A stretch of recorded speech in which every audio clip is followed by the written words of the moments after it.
Welcome to Rewatch and Rank.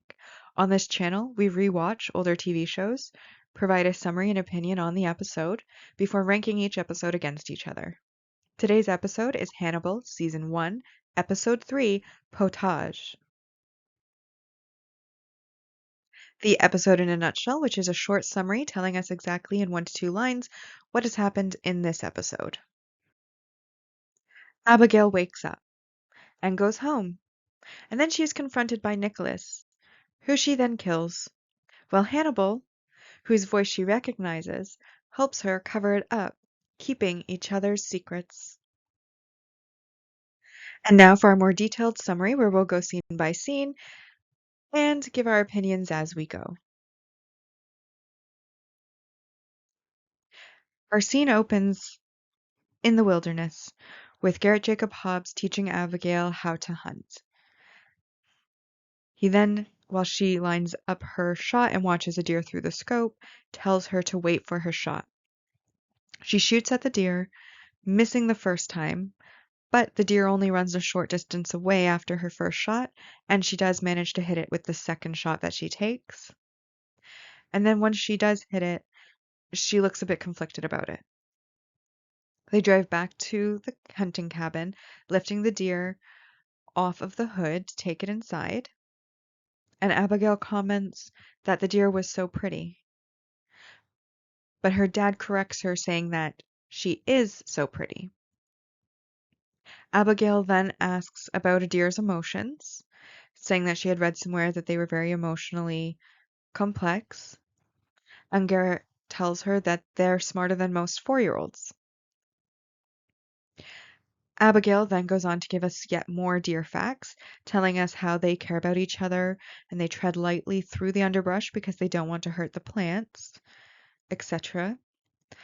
Garrett agrees that they're similar to humans and that that's why they'll honor every part of her. He then hands Abigail a knife and guides her to butcher the deer, starting at the sternum and warning that if she damages the organs, then she's going to ruin the meat. After she makes the first cut and sees the blood on her hands, Abigail wonders how she's going to feel about eating the deer, but Garrett tells her, stressing that eating her is honoring her, because otherwise it's just murder. And Abigail then continues to butcher it before putting her hand into the fur, and then on the screen the fur slowly morphs to become hair, and when she lifts her fistful of hair, she sees a girl's dead face. After this, Abigail wakes up in a startle in the hospital, and she starts pulling out all of her tubes and wires. Now, I want to point out on this scene, kind of again with the imagery. I've mentioned this in all the other episodes as well, and I'll continue to throughout the entire series. But putting her fingers into the fur of the deer and then having that morph into hair, which then shows a dead body, which hints to us as the audience that she may have been more involved in the killings, as that's where her subconscious is leading us. But then also just the overall atmosphere of the hunting scene when they're out into the nature in the wilderness, just all of the vibes and the atmosphere of that are also very likable vibes.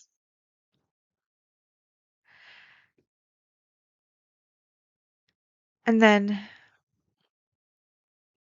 it is very sad that they killed the deer. When they killed her,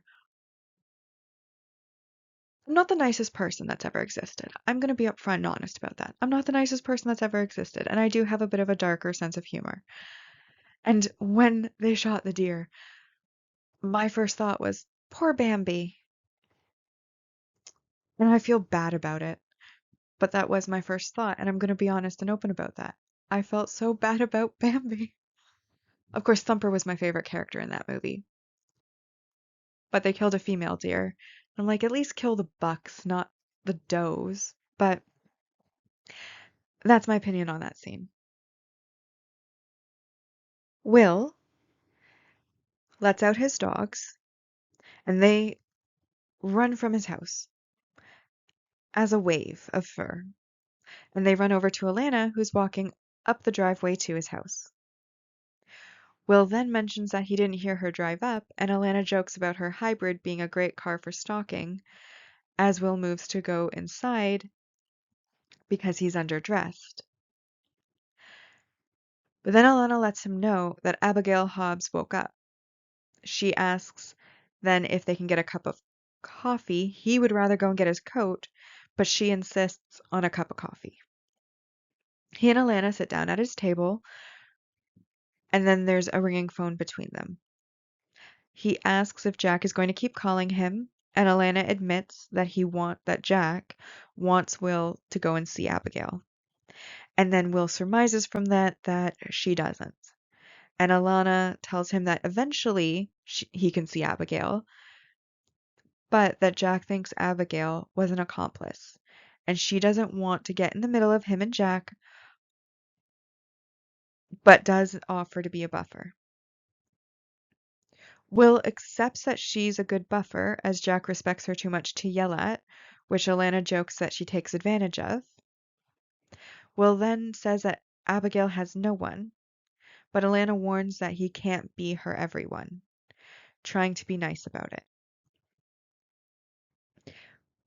Will then tells her to say what she wants to say the insulting way, and she tells him that dogs keep a promise a person can't. At first he's a bit confused, and then he realizes what she's actually saying, and he tells her that he isn't trying to collect another stray, but Alana goes on to say that the first person Abigail talks to about what happened can't be anyone who was involved in what happened. She also says that she's excluding Hannibal. Will then stresses to her that Jack's wrong about Abigail, and Alana asks him to let her reach out to Abigail in her own way.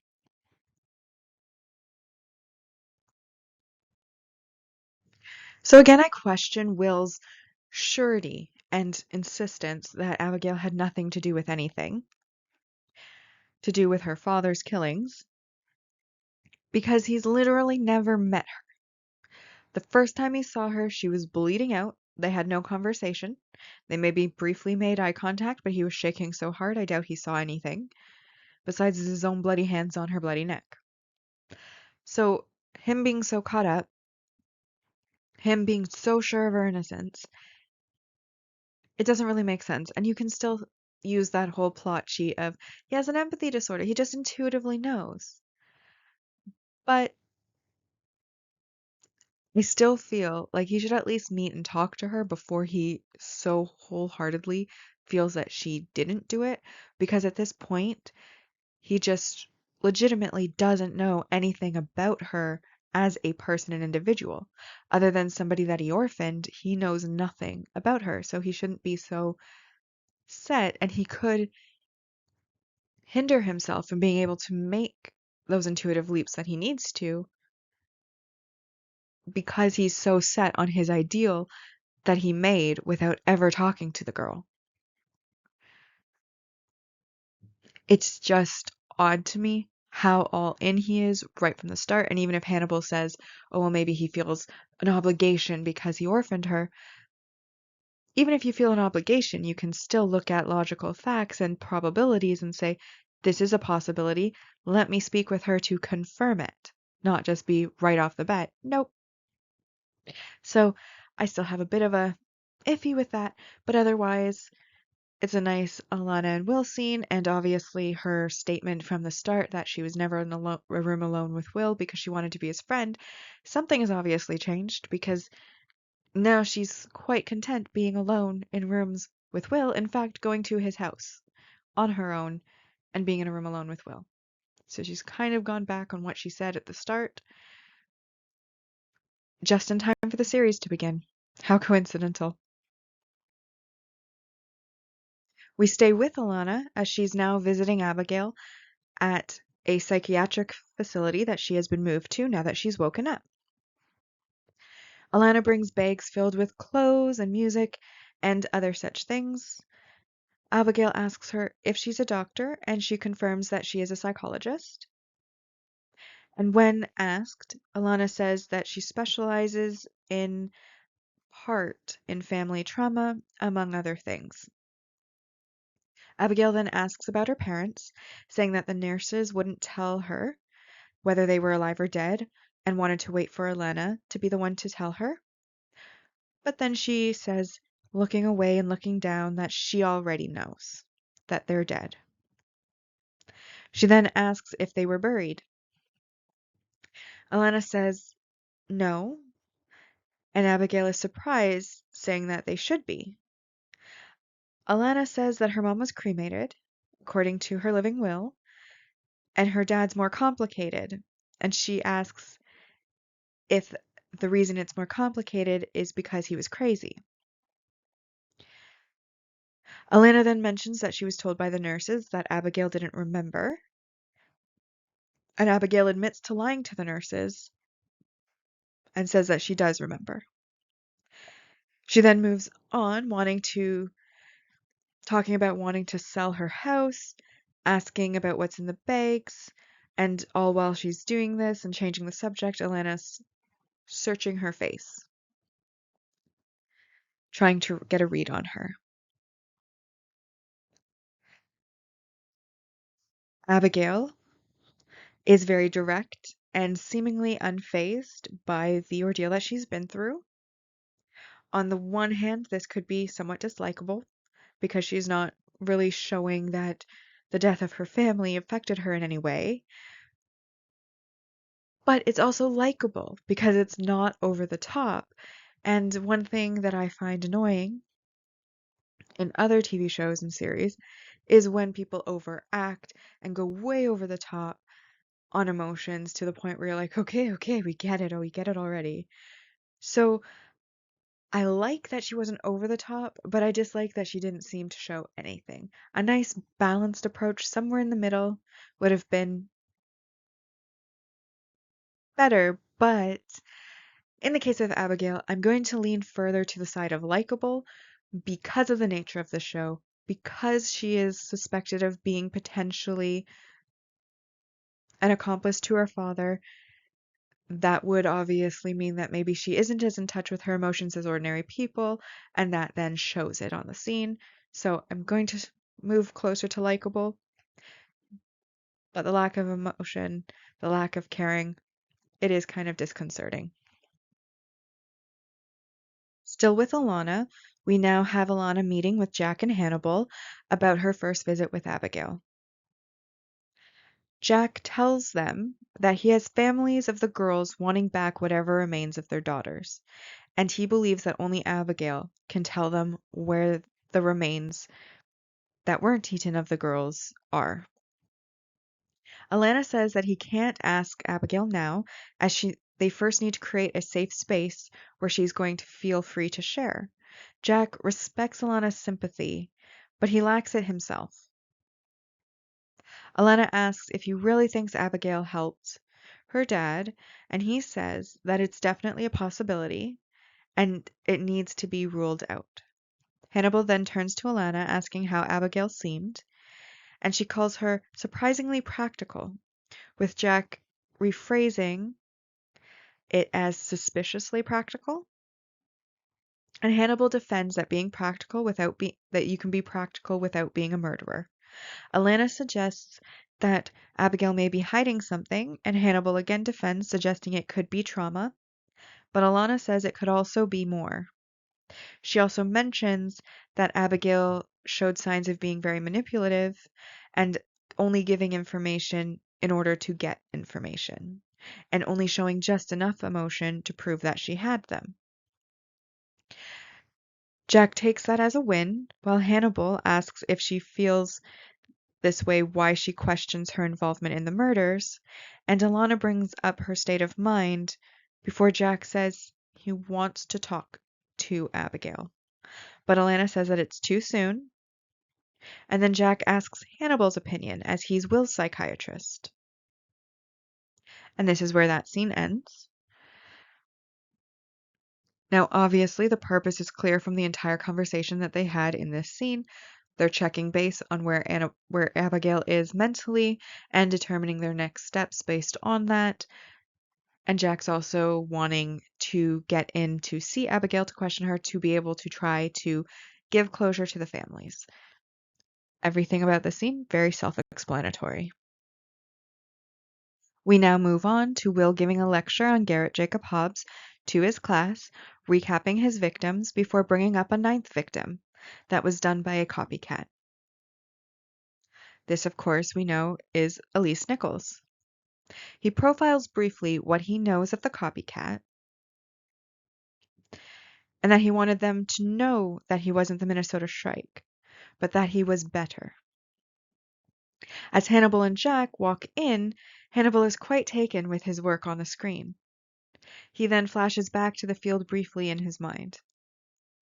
Will then continues, mentioning that the copycat is an intelligent psychopath and a sadist who will most likely never kill like that again. Asking if he's never going to kill like that again, how are they going to catch him? Hannibal at the back asks Jack about the lecture, who says that they need whatever good minds they can get to be on the case. Will then continues his lecture, claiming that the copycat is an avid reader of Traddle crime, had intimate knowledge of Garrett Jacob Hobbs' crimes enough to recreate and elevate them to art. Will then goes on to speculate how much the copycat was a part of Garrett's life, and if he was known in return. He then mentions the call from a blocked number before they arrived at the Hobbs' house, theorizing that the call was potentially from the copycat. And from the back, we see Hannibal smiling as he says this, because we know that he was the one who made the call. Now I'm going to start by nitpicking. They keep saying that all of these girls had the same hair color, same eye color, same skin as Abigail. Abigail has blue eyes.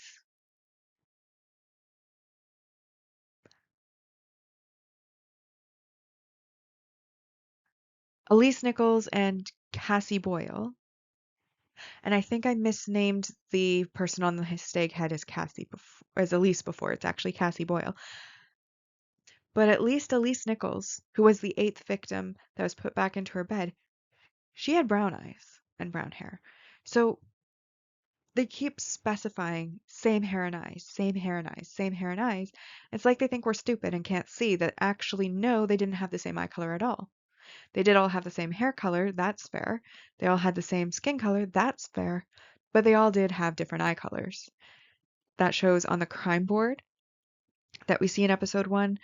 That's in the close-up photos they show us of Elise Nichols, that she had brown eyes, not blue eyes, and we can obviously see that Abigail has blue eyes. So it may have been an oversight, but as a casting director or a casting person, if you're trying to cast people to look the same, I do question, out of the 7 billion people on this planet, why they weren't able to find 8 girls with the same eye color and same hair color, actually. And they just instead rely on the audience's stupidity to not notice that Elise happened to have brown eyes, not blue eyes, while they keep telling us that they had the same eye color. And we know that they didn't. It's a nitpick. It's not a major thing. It doesn't really impact the plot in any way. But it's still worth pointing out. Then, of course, there is the fact that Will comments on the elevation of murder to art.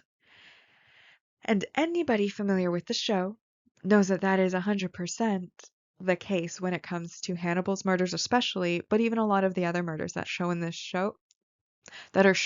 in this show are there. I've mentioned many times how the imagery is really where this show shines, especially here in season 1, and part of that is because they take the murders and they do it in very artistic and creative ways that most people would never even conceive of as possible. Even the stag head in the field, it's a very aesthetic image, very atmospheric. It's sad because it has to do with murder, but the imagery is always on point. So him calling it elevated from murder to art, I feel is very accurate in this scene. I also really find it great how the vibes Hannibal's given off as he's watching Will lecture about him as the copycat and the things that Will is saying about him. Like he sees his stag head picture on the thing when he first walks, like on the projector when he first walks in, and he's just, it's like a look of awe. He's like, oh, I love this. My work, it's here. And of course, they're talking about me. And he has like this kind of like smug air as he's like watching Will talk about him. And then at the end, they like zoom in on his face and he's got this like little smirk on his face because they're not going to catch him. At least not at this point.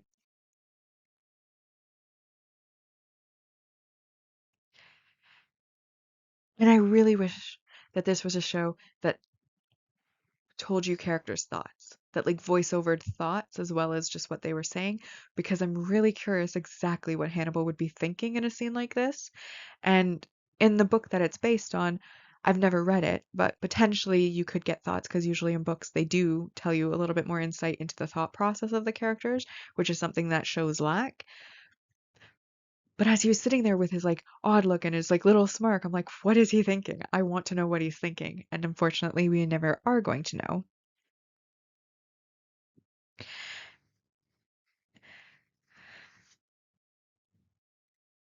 And then there also is the fact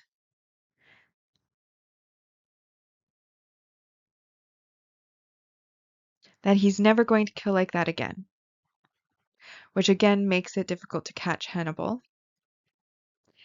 But I also find it funny that they think that Hannibal was intrinsically a part of Garrett's life somehow, that they knew each other, that they may have been close, when in reality, the reason Hannibal was able to recreate the negative of the scene is because he's actively a part of the investigation, which they don't know.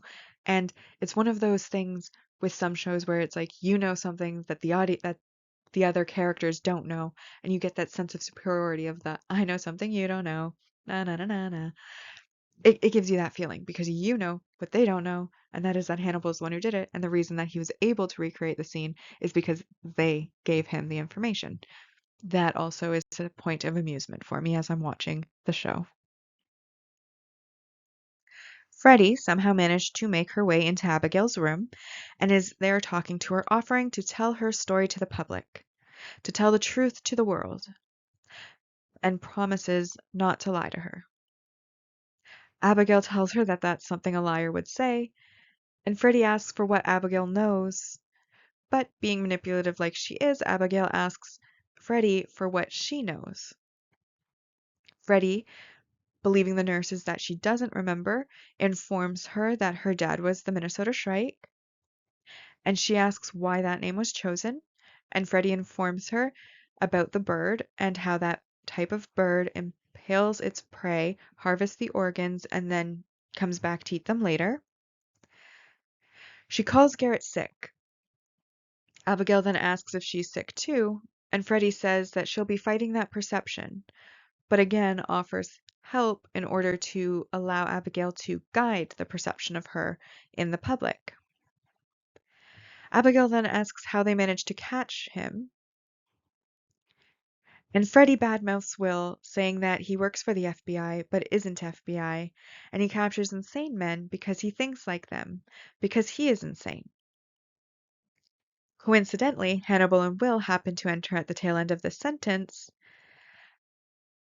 and Will asks Freddie to leave, introducing himself as a special agent. On her way out, Freddie interjects that that means he's not an agent because he was too unstable to pass the screening process. Hannibal now steps in and insists that she leave the room, and Freddie offers her card to Abigail in case Abigail wants to talk, but Will snatches it, and then she leaves the room. Will introduces Hannibal and asks if Abigail remembers either of them. Abigail then tells Will that she remembers that he killed her dad, so Hannibal suggests that they take a walk. Will helps to steady Abigail as they enter a greenhouse, saying that he's sorry that they couldn't save her mom, and Abigail tells them that her father was loving right up until the point that he wasn't. Will then assures her that what was wrong with her father isn't wrong with her, and he believes that her father was loving to her, but that she brought something out in him. and she worries about having nightmares about what else she might have brought out in him. Hannibal says that they'll help her with the nightmares, and Will mentions that he worries about nightmares too, trying to form a connection, and she asks if killing because he had to really feels that bad, and Will calls it the ugliest thing in the world. Abigail then informs them that she wants to go back to her home. While watching this scene, I felt that Abigail and Freddie are kind of operating very similarly as far as the manipulative side of things. But I really question where Freddie's absolute hatred of Will came from. What we've been shown as the audience so far through this series is that Freddie is a tabloid reporter who goes to crime scenes and reports on various crimes through her blog. She happened to go to the mushroom crime scene, and then she saw Will standing there. She asked the detective who Will was advised that he was a special consultant. She then obviously got some information from Brian about his particular psychosis disorder, etc., and wrote a scathing article. And now she's there bad-mouthing him to Abigail, talking about how he's insane, how he was too unstable to pass screening, etc., etc.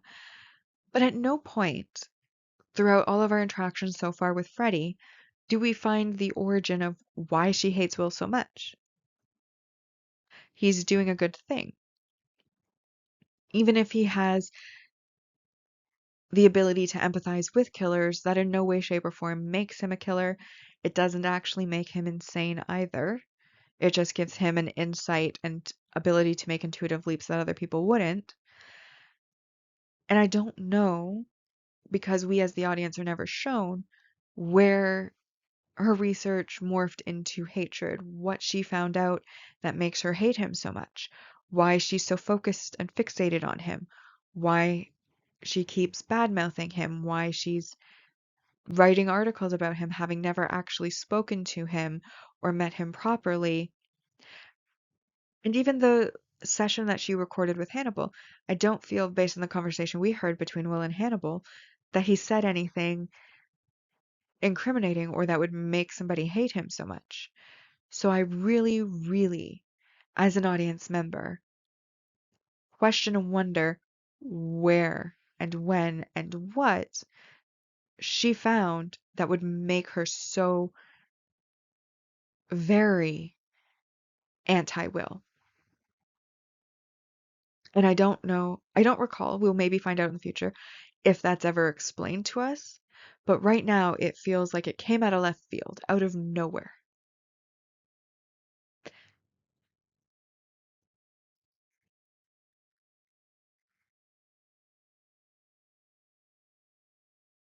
As Will and Hannibal are leaving the facility after their conversation with Abigail, Freddie is waiting where the cars are parked and lined up, and she approaches Will to introduce herself officially, as they've never met before, officially. Will outright rejects her, and she tries to apologize, air quotes around apologize, for her misguided and hurtful words in there. But Hannibal tells her that now isn't the time. She pushes forward, saying that she can tell that they both care for Abigail, and Will reminds her that she called him insane, which she claims that she can undo. And when Will still isn't interested in talking to her, she notes that she can also make it a lot worse. Will then goes forward and starts looming into her space and tells her that it's not smart to piss off a guy who thinks about killing people for a living.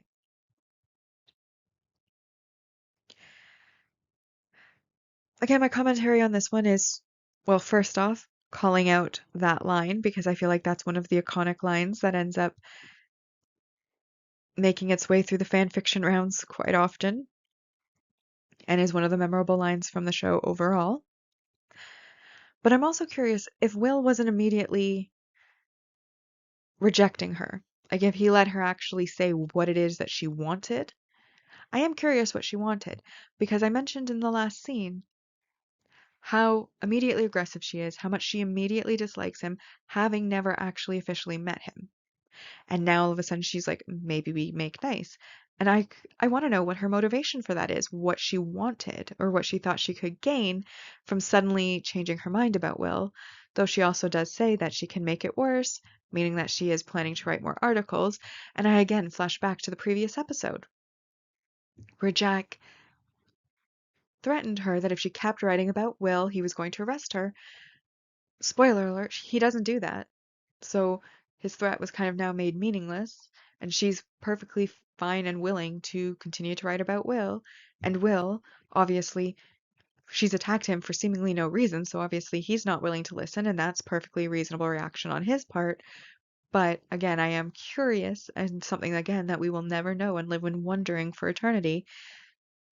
What did she want? If she had been allowed to speak, if he had acted more friendly in order to get the information from her, if he was more of a manipulative person, what did she want? What was she trying to gain from Will by trying to make nice and waiting for them to come out? Something I'm curious about. It isn't very smart to piss off a guy who thinks about killing people for a living.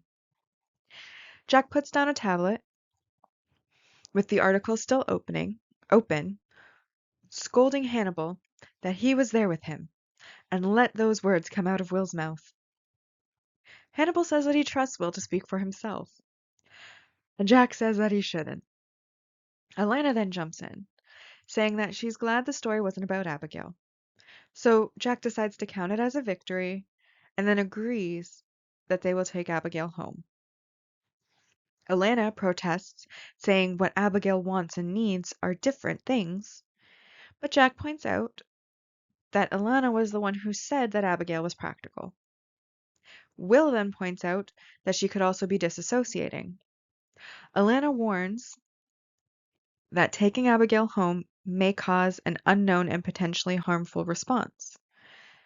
Jack then turns to Hannibal asking his opinion, and at first Hannibal agrees with Alana, but then he adds that there is also the potential to help Abigail heal and avoid denial. Jack claims that he will choose the option that best serves his agenda. And Alana says that they have no way to know what will be waiting for her when she goes home. So again with this scene, it's mostly just setting up their next steps while consulting the psychologists about Abigail. Though, when it starts, it amused me. It amused me the way that Jack is sitting behind his desk and the other three are sitting in front of it. And it reminds me of like a teacher when you were like disruptive in class, calling you and your friends over and then kind of giving you a little bit of a scolding because you were being disruptive. And that made me chuckle. That kind of association made me chuckle to this scene. I also love the way that Jack is like not even really addressing Will what Will said, like it's expected for him to say these types of things, but instead was scolding Hannibal that you were right there with him and let those words come out of his mouth. Like it's Hannibal's fault that Will said that, and Hannibal's like, well, he can do what he wants, and then Jack's like, apparently not. So basically, don't treat Will like an adult going forward.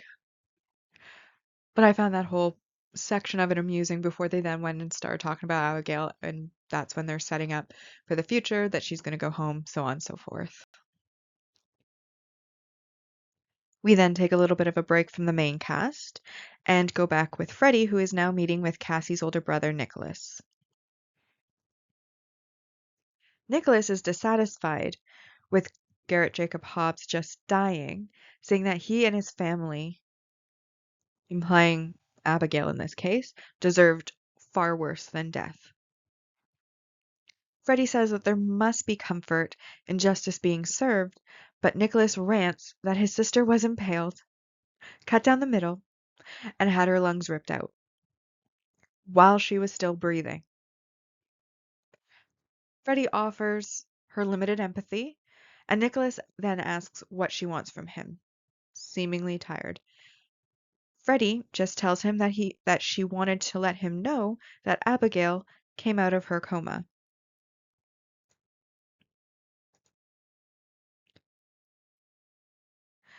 Freddie, of course, is being sneaky, trying to stir up some trouble. Since she couldn't get access to Abigail, since talking with Will and Hannibal didn't work, now she's going to an outside third party and setting him up. Though I do question what she's hoping to accomplish, because in the off chance that, they didn't take Abigail home, how would he have letting him know that have mattered? But again, the show leaves us with more questions than it answers on a typical day, so let's go on to the next scene. Hannibal, Will, Alana, and Abigail all arrive at her house to find that it has been graffitied, and Hannibal's is written on her garage door. And Abigail looks like she's visibly fighting tears when she sees it. Then, as she approaches the porch, there is a stain on the stone still, and she asks if that's where her mom died, and Will confirms it. Cannibals is also written on the front doors. She then mentions that she was expecting a chalk outline, and Will notes that they only do that when a person is alive and needs to be taken away from the scene before it can be processed. Abigail says goodbye to her mom, and then they all enter the house, and she walks through it in the lead, seeing all of the evidence boxes scattered around. And Alana tells her that they can leave at any time if she starts to feel uncomfortable. Abigail makes a note of all of the pictures on the fridge being turned around, and Alana says that would have been the crime scene cleaners, and that's something that they tend to do. And Abigail notes that they did a good job, as all of hers and her father's blood is gone. Abigail asks Will if he goes to places and thinks about killing a lot, and he answers her that he does so too often. She then asks about what it was like to be her dad, and Will says it's like talking to a shadow suspended on dust, very philosophically. And then she tells him that it's no wonder that he has nightmares. Will then mentions how the attack on her and her mom was different, and how Garrett knew that they were coming. And then she brings up the man on the phone. Will then tells her that it was a blocked call, asking if she happened to recognize the voice. She says that she never heard it before, but her eyes flick over to where Hannibal is standing. And then Alana asks if her dad had anyone new in his life, Will saying that it could have been the copycat. And then she asks if the copycat's still out there, and Will nods that he is. So this is the first episode where we really are interacting with Abigail as a character, as this is the first one that she's been out of her coma for. I know the character's premise is set up that she only shows enough emotion to prove she has them. She has a penchant for manipulation. She only gives enough information in order to get it.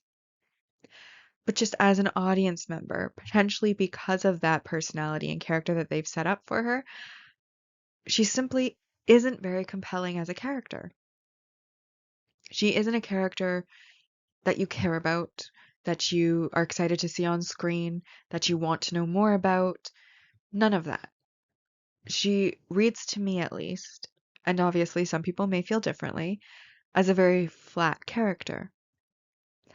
I believe she is, like the actress, is playing the character that she was given, and as Alana described her, that is accurate, but from the audience perspective, as far as the likability of the character or the compellingness of the character, I just feel like it simply isn't there. So I'm not really a fan of Abigail as a character, and I do consider her more of a detractor than a positive for the scene. And in this case, in this scene, she's mostly just asking idle questions about the crime scene, what happened there, so on and so forth. But we're not even really getting any new information. We're not really even getting to know her. It's just a scene for me that kind of falls flat. While they're going through evidence boxes, Abigail asks if it's possible to catch somebody's crazy. Alana answers with a French psychiatric term for madness shared by two, which she calls folie à deux. Will flashes back to Garrett telling him to see. Hannibal tells her that one cannot be delusional if the belief is accepted as ordinary by others in their surroundings. Abigail says that her dad didn't seem delusional, but he was a perfectionist, and Will confirms that he had left hardly any evidence behind. She acts hurt, thinking that the only reason she was allowed home was to find evidence, but then takes advantage and says that they should recreate the scene. And she assigns Hannibal the role of the man on the phone while holding eye contact with him. Alana tries to calm her down and says that they wanted to bring her home so that she could leave home behind, and she tells them that they won't find anything from any of the girls, as her dad honored every part. For example, he would make plumbing putty out of the bones. Hannibal asks where he had made the putty, and she says that he made it at the cabin, and that she can show them the cabin tomorrow. Then Alana glances up and happens to notice that Marissa is standing in the doorway. Obviously, we already know that who Hannibal is, and Abigail is definitely starting to play a bit of a dangerous game by letting Hannibal know that she knows that he was the one who called on the phone, and I think she has the courage to do this because obviously he saved her life, so he obviously has some design, some reason for saving her. So I think that's why she feels comfortable kind of challenging him that I know, and now you know I know that you were the person on the phone. And then, of course, we as the audience are let in on the fact that we're not likely to see any of the bodies or find any evidence because of the fact that Garrett Jacob Hobbs would have honored every part so that it wasn't murder in his mind. Now that Marissa has arrived, she and Abigail walk outside of her house while Marissa updates her that everyone has heard about what's happened. Abigail asks if she's talked to the news, and Marissa says that her mom doesn't even want her talking to Abigail.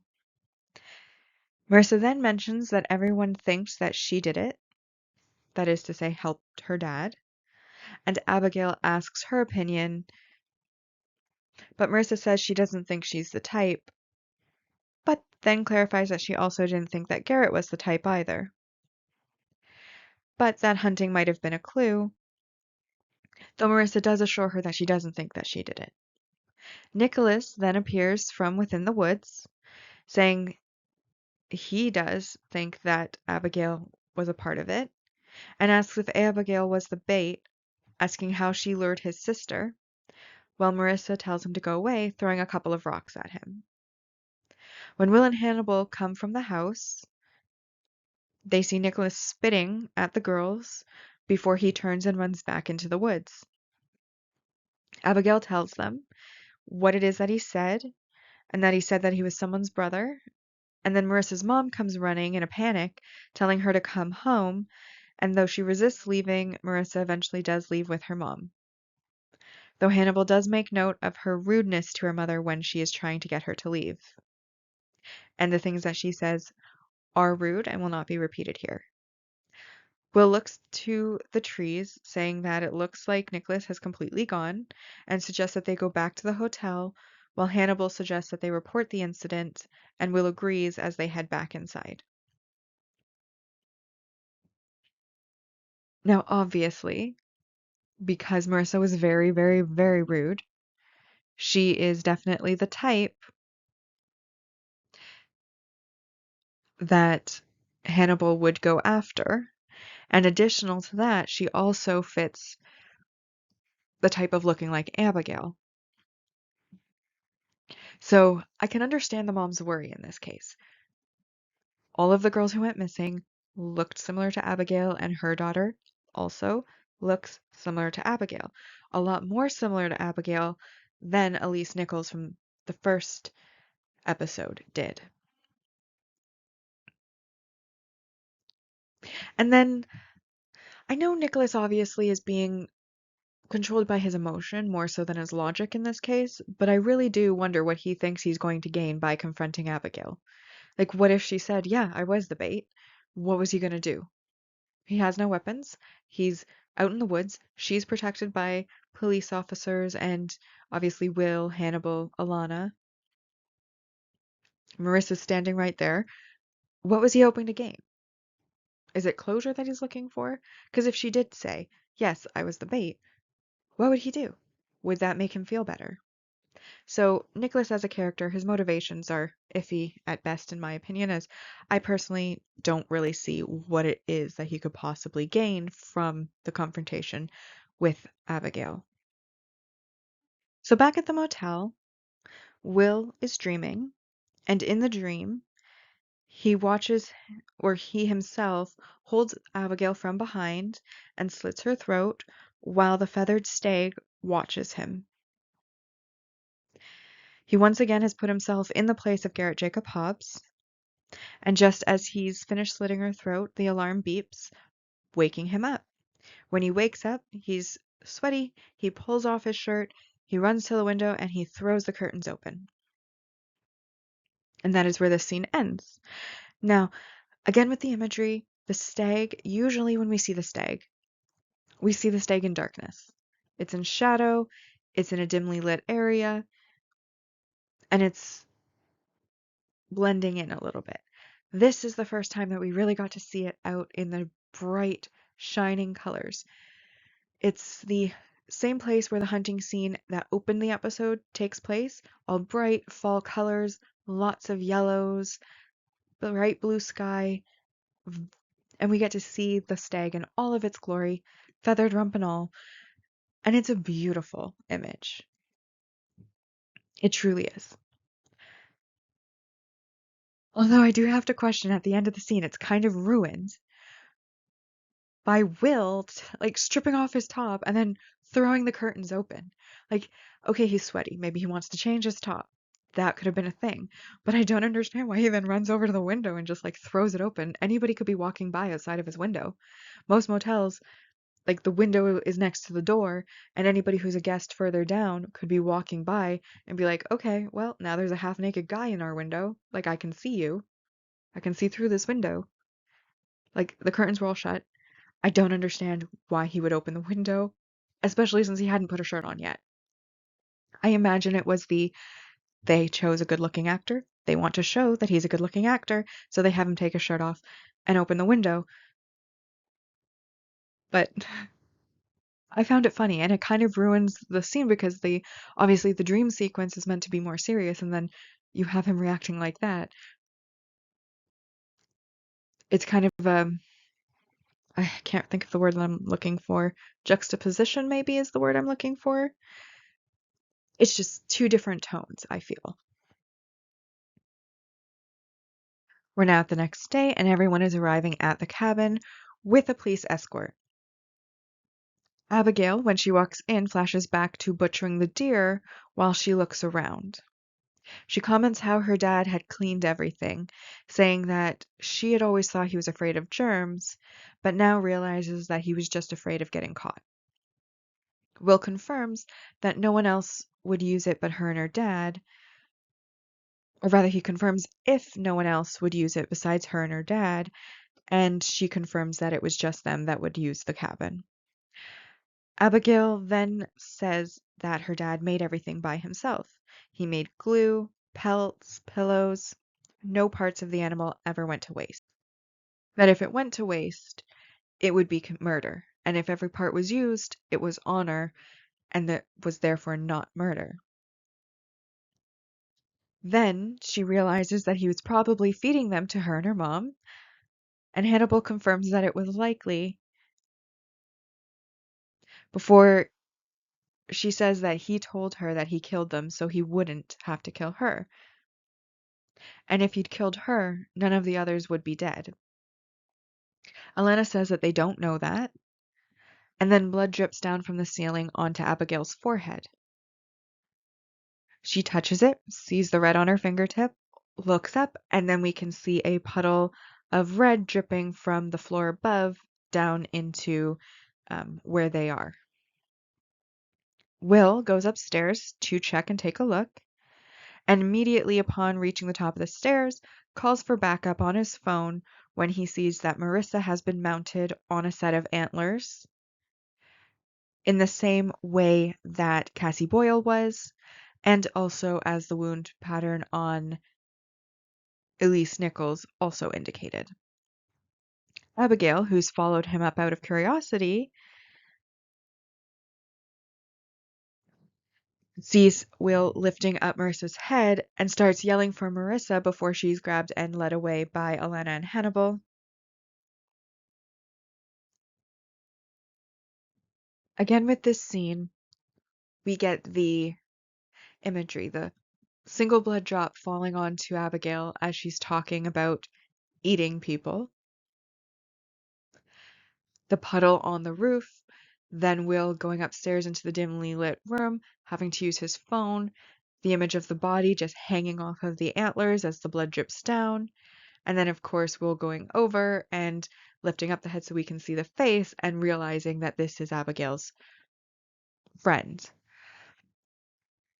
I don't know if it's a best friend or just a friend, but all of that imagery is amazing. Again, that's what gives you the good vibes on the show, even though it's bad subject matter. Still at the cabin, Alana's outside comforting Abigail, who looks to be upset about Marissa's death, more so even than she showed for her family members, as Jack arrives on the scene. Jack immediately heads past them and inside, where Will and Hannibal are looking at the body.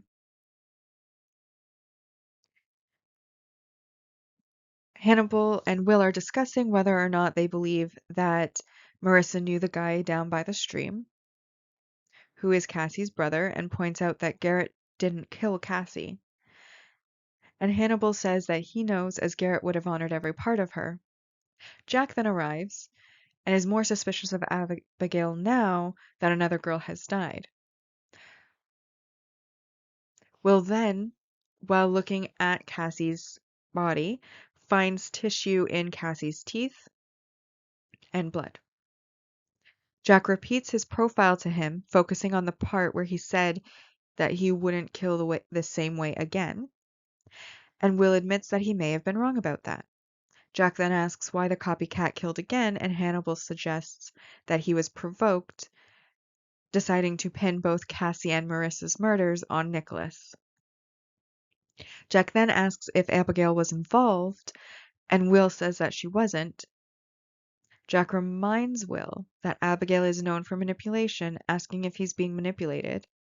Hannibal interrupts, but Jack is on a mission and says that he was wrong about the copycat and wants to know what else Will is wrong about. Will then says that both Cassie and Marissa were killed by the same person with nearly identical wounds. It's the same design and the same humiliation. Hannibal says that Abigail isn't the killer, but that she might be the target of one. Jack then decides that Abigail needs to leave home permanently and sends Hannibal to take her in order to retrieve any of the items that she wants to bring with her. But he does tell Will to stay at the scene. Now in this scene, I love how Hannibal goes to bat for Will. And I just genuinely love how the series kind of revolves around them and their relationship with each other. But I also think with the flesh, there were two possibilities in our minds as an audience. Of course, it is quickly cleared up, but in this scene, at this point, in my mind as an audience member, there's two possibilities.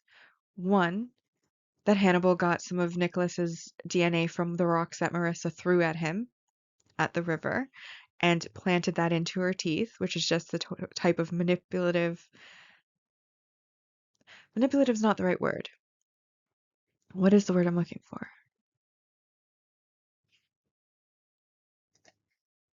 Meticulous. That's the word I was looking for. Someone as meticulous as him. That seems like something that he would do. The other option, of course, is that he somehow made a mistake and left some of his flesh in her teeth. But given that we know the future and we know that we have 3 more seasons of Hannibal and Will, it's the least likely of the two options of how that flesh happened to get into her teeth.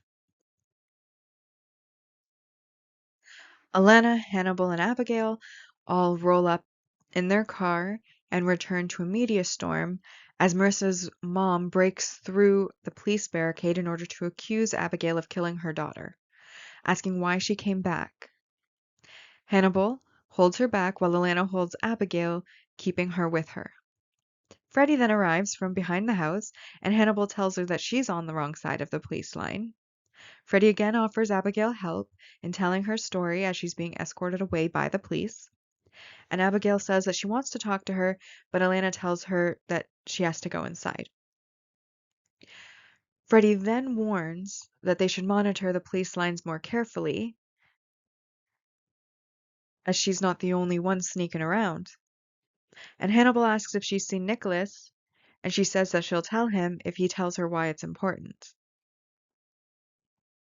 Obviously, the main point of this scene is to hint at us that Nicholas is still lurking, to show how flimsy the police lines are. And honestly, this is 3 people who have broken those police lines.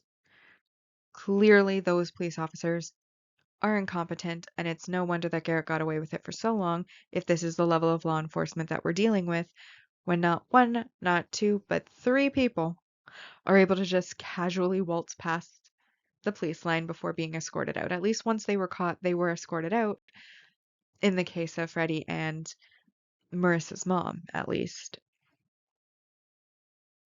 Through the window, we see Abigail watching as Alana and Hannibal conference with the police outside. And inside, Abigail starts crying, remembering her father saying that none of the girls is going to go to waste.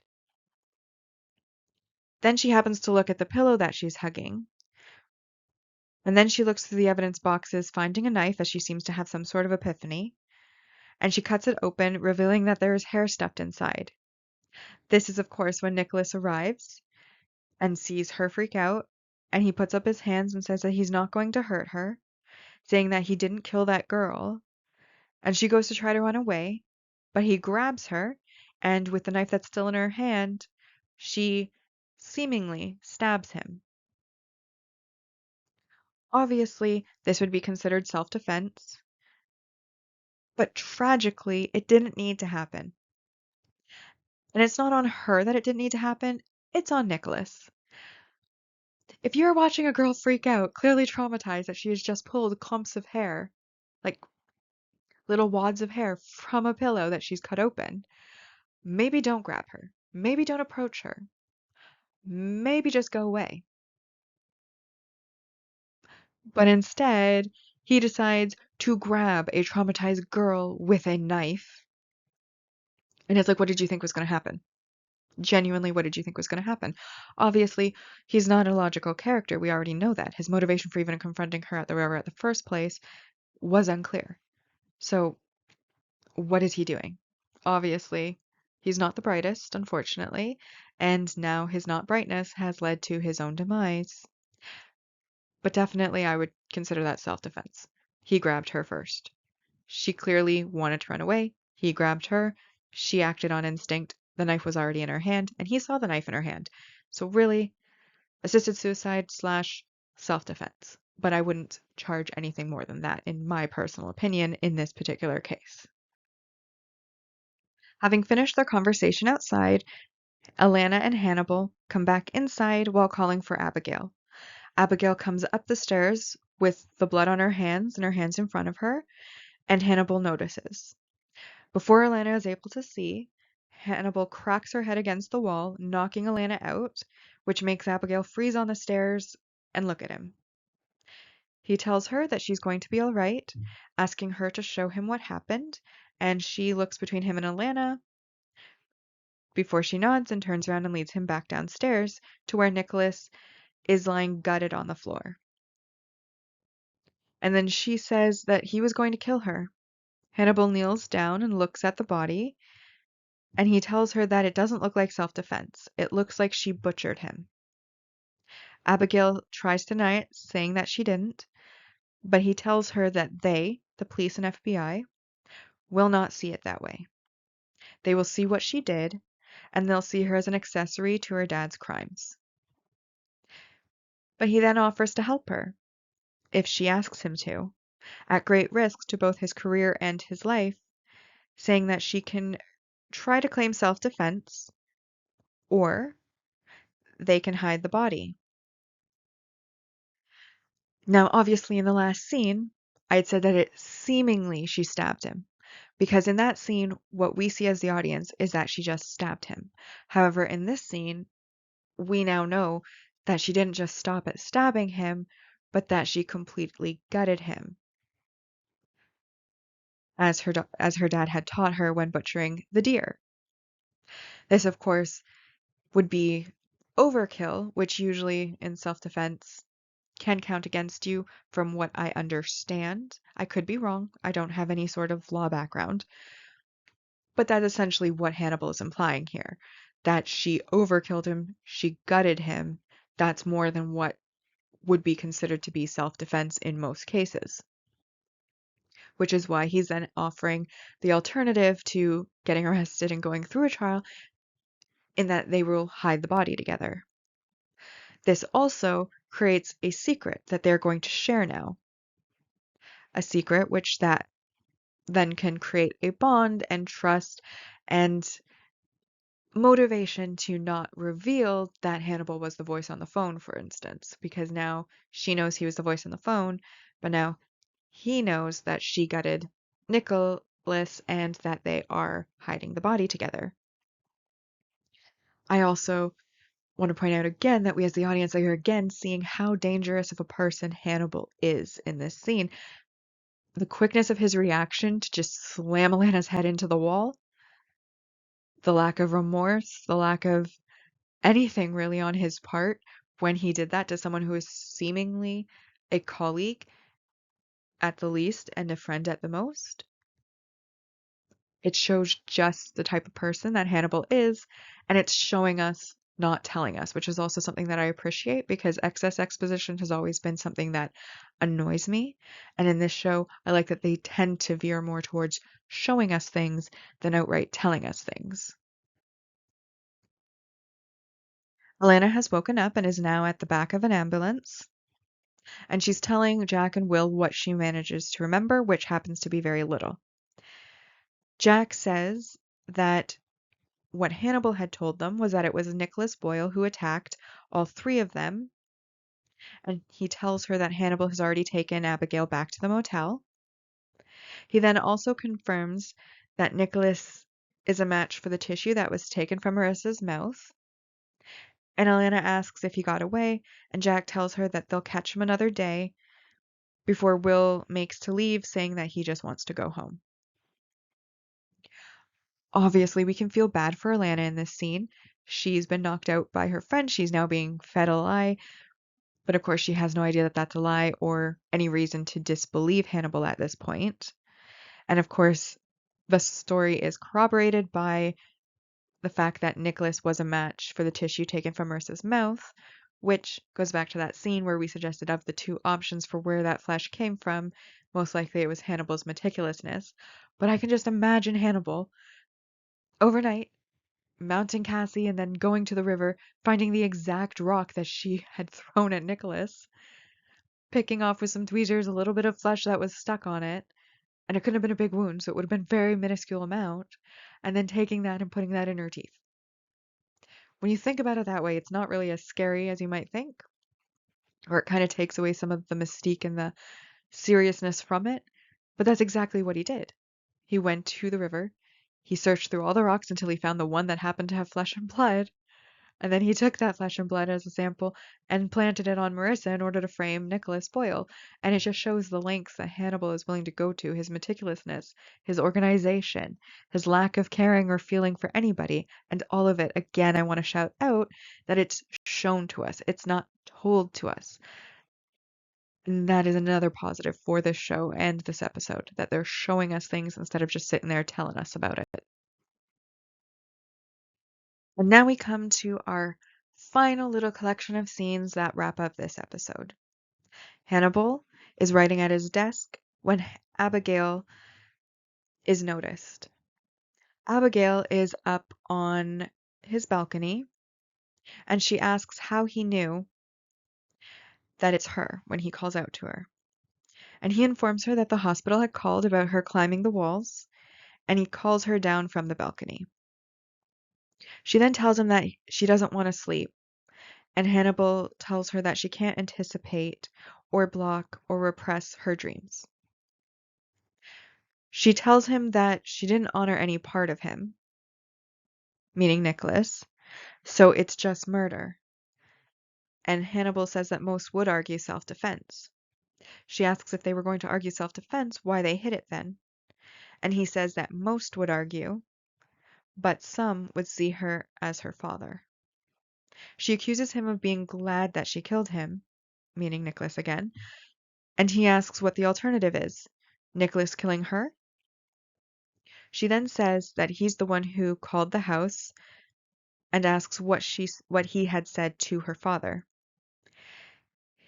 He lies and tells her that he was ascertaining an interview time, and she asks why not tell the truth, saying that she thinks he's like her dad, but Hannibal denies being anything like her dad, saying that he had made a mistake, something easily misconstrued, saying that he'll keep her secret, and then she agrees to keep his, and then he tells her that she is not to be climbing walls anymore. Obviously, in this scene, we're confirming what we already knew, that Abigail was fully aware that he was the one on the phone, that gave her dad warning, that set him off and set off all of the events that led to her mother's death and her injury and time in the hospital. She also is starting to catch on that Hannibal may be like her father. Now, of course, I think on her part, she's meaning a serial killer. Hannibal is just insulted that he's being compared to a lesser killer than what he is. I imagine why he says, I'm nothing like your father, when obviously he is a serial killer. And then again, it's confirmation that Hannibal has formed a bond with her of secrets to keep each other's trust. She confirms verbally that she knows he is the one on the phone, and he promises to keep her secrets, and she promises to keep his, and it's no longer implied, but now verbalized, and that's where we end the episode. Now, this is the part of our episode where we get to rank it. My personal favorite. We rank on two lists. We rank on the personal list, which is emotion-based, and then the mostly objective list, which is absent of emotion, but there is the presence of bias and judgment when making the ranking. So here we have our mostly objective rank values on the screen, and I've highlighted those that apply. So we obviously get the introduction of two single episode supporting characters in Marissa and in Nicholas. We also get a multi-season supporting characters development in that we get more exploration into Abigail as a character, and our understanding of her is deepened, and we see a bit more about her past with her dad. So they're developing her as a character, and that is, of course, worth 3 points. And then, as I had mentioned when it came up, there is an iconic line in this part. One that's made its rounds through all the fan fiction, one that's very memorable outside of having rewatched for some time. I've mentioned before, when I consider something memorable or a strong concept, it's years out from rewatching, and you're sitting there and you're thinking just off the top of your head what you remember about that show you watched however many years ago. If it's one of the things that pops into your head as you remember it, then in my opinion, that makes it a memorable or iconic moment or a strong plot concept. So, in this case, it isn't very smart to piss off a guy who thinks about killing people for a living. That's a line that makes its rounds. That's a line that's very memorable. And so that is worth an additional 3 points. Sorry, an additional 3 points. And that brings us up to 8 points total. I didn't feel like there was really any negatives in this episode. So 8 is the final score, 8 out of 10. All right, so with our mostly objective score of 8 out of 10, that brings our mostly objective ranking list to, in the first place, apéritif, second place, amuse-bouche, and third place, potage. On my personal ranking, I am not a fan of Abigail. I don't really like her, and this episode was very Abigail heavy, which is a negative. I didn't really understand a lot of the motivations of the characters within this episode. For example, Nicholas, why he's showing up there with Freddie Lowndes, hating Will, approaching Will. A lot of it didn't make sense to me. And also, there was a lot of dialogue in this episode, but also, Hobbs is starting to get a little bit old. I wasn't so impacted by that first episode's murder that I feel like it should be dragging on for so many episodes. And I know part of the reason it's dragging on is Abigail's presence, but it's starting to get old and it's starting to feel a little bit boring. However, the one positive I can say about this episode was that the imagery was fantastic. It was truly fantastic. And so, for the imagery alone, my personal ranking for this episode is a 3 out of 10. For me personally, it doesn't score very highly. So that brings my personal ranking list to, in first place, amuse-bouche, second place, apéritif, and now in third place we have potage. And now to wrap up our episode, we have our series rankings so far. Rather than trying to compare every episode of every season against each other, we instead on this channel rank each of the episodes within the season against each other, but then have but then we will total those scores, create a percentage, and then that percentage will be used to compare the different seasons to each other. So we aren't going to know the final scores until we've completed the entire series. But so far for season 1, there's 13 episodes in the first season. This allows for a maximum score of 130. With this episode's mostly objective score, we now have a score of 26 out of 130. And then with the personal score of only 3,